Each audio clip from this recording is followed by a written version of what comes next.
people did look twice. You know, it wasn't the sort of thing you would see every day. So, in other words, this was long before his UFO experiences allegedly began, but he was someone who seemed to be already primed for involvement in, I guess, like esoteric backgrounds and work and, you know, workshops and that sort of thing. But his UFO story really kicked off in the late 1940s when he claimed a number of sightings of large UFOs over the California desert. But it all really came to its sort of fulfillment in 1952 when he, with a number of friends, traveled out to the deserts of California, a few hours outside of Los Angeles. And again, he said, like a lot of the contactees, he didn't really know why he felt compelled to go to this one particular part of the desert, only that he felt driven that this is where he should go. And so they went out there and had a little picnic, so to speak, in the desert sun. And he said that as they were doing this flying saucer, like a typical 1950s flying saucer type craft, came down, and he walked towards it, and this being, a very human-looking being, wearing what was described as something like a ski suit, like a one-piece ski suit, and with a head of long blonde hair, came out of the craft, and he claimed there was like a telepathic exchange where the aliens basically said, in summary terms, that now we'd developed atomic weaponry and we were on the verge of venturing into outer space. The aliens had decided it was time to kind of rein us in and warn us, you know, if we're going to go out there, we don't need to take our warlike ways with us.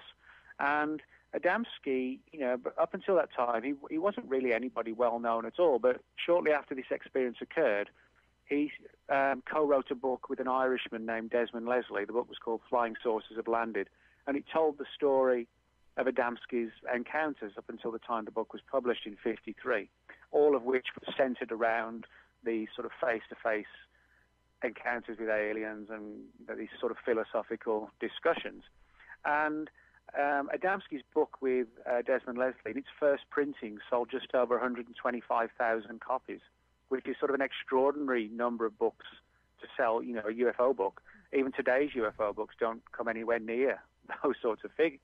But Adamski's did, and he was literally propelled almost overnight from being, you know, just a guy who actually ran a restaurant in California to someone who became a major player, not just in the UFO scene, but actually, I guess, in the beginnings of developing a cult-type following. And he actually also got watched quite closely by the FBI because he was saying things about these aliens which suggested they had almost like a socialist type of government. So it wasn't surprising that, you know, even people like J. Edgar Hoover were interested in him.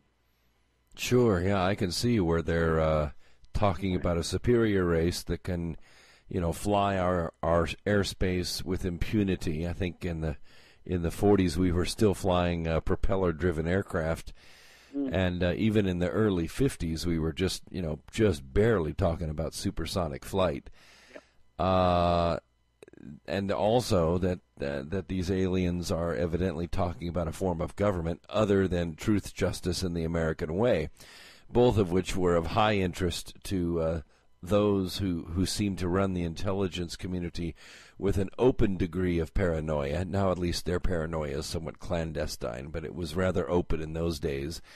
And you're right. I mean, in those days, there really wasn't a full-blown spaceman genre out there. You couldn't, I mean, I don't even think you could go find comic books about Foo Fighters or things like that from World War II. It was just a budding kind of genre in those days, and to write a book and have it sell like that leads me to believe that perhaps the consciousness of the people was already prepared to receive an idea like that, and Adamski was evidently sounded like the right kind of contactee, and wrote like the right kind of contactee, and was just foreign enough to the United States. I'm sure if he was born in Poland, he spoke with a little bit of an accent.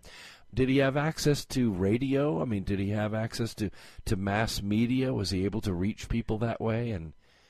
Well, you know, it's interesting that what he did, I mean, obviously, you know, there was no internet back then, but he did do a lot of radio, and he did travel widely on the lecture circuit. Now, bear in mind, in 53, when his book was published, This was only 6 years after Kenneth Arnold's sighting, which gave birth to the term flying saucer. You know, the subject wasn't really spoken about to any great extent before that, even though people had seen weird things in the sky, like the Foo Fighters in the Second World War. But there wasn't like a cultural phenomenon prior to 47.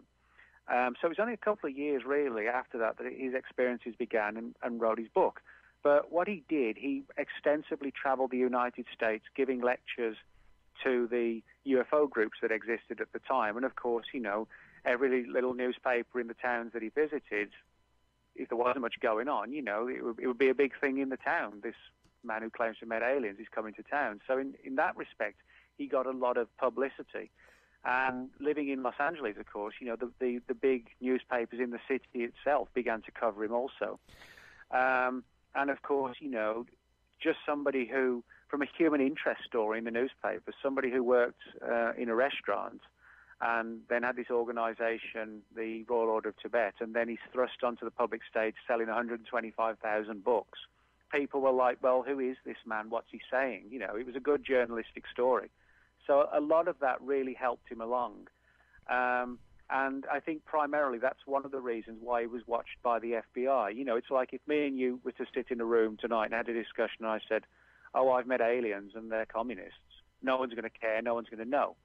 But if you're going on the lecture circuit telling 125,000 of your devoted fans how wonderful communism is, and it's wonderful because the aliens told me it's wonderful, then regardless of whether the story is true, people on the intelligence world are going to sit up and take notice. And that's exactly what they did with Adamski, to the point where he's officially listed in his FBI file, which has now been declassified under the Freedom of Information Act. He's actually described as being a security matter.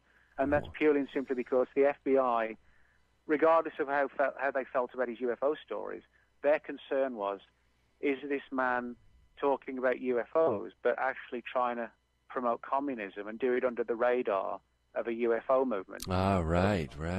So even though there was no official endorsement that the man had actually made contact with any off-planet race, they decided to stick close to him anyway because he was maybe using the glory and the high, shall we say, superior technology of an off-world race to endorse a form of government that our government was adamantly opposed to.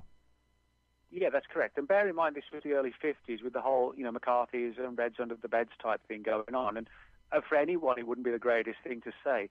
And, of course, when you then equate this with aliens coming down who are trying to change our way of life and mold us more to their way of life, then it makes sense that the FBI would sit up and take notes. And they did. And they actually visited representatives, special agents of the FBI were actually sent out to interview him on a number of occasions. You know, why are you saying this? On whose behalf are you saying it?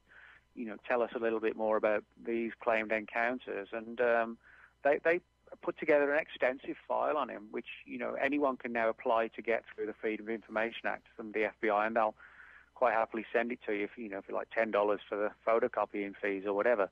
So, you know, in that respect, it becomes even more surreal. You find this man who claims to have met aliens working in a restaurant is being watched by the FBI for something like 12 years, which is normally, you'd imagine, the sort of time and effort and money and manpower they would spend on watching a member of the mafia or something like that. You know, not somebody who said he's met aliens from another planet. And yet that literally is what happened. It is quite literally like one of those truth is stranger than fiction moments. Yeah, and then I see how he was tempted. In your book, you mentioned that Adamski, while he was maybe elevated in notoriety by at least being interviewed by the FBI, told them, as it said in your book, Adamski had in his possession a machine which could draw flying saucers and airplanes down from the sky. I'm sure they were really pleased to hear that. Yeah, I mean, this is, again, something else. You know, it's like you sit there in front of the FBI and say, oh, you know, there's this machine, this device, which can kind of stall aircraft engines and bring them out of the sky. It's, you know, not probably the brightest thing to tell them, whether it was true or not. And again, you know, they obviously looked into it. Here's this guy with communist sympathies, and he's talking about bringing aircraft out of the sky. it's actually no wonder this file wasn't even bigger than it was, or that, it actually wasn't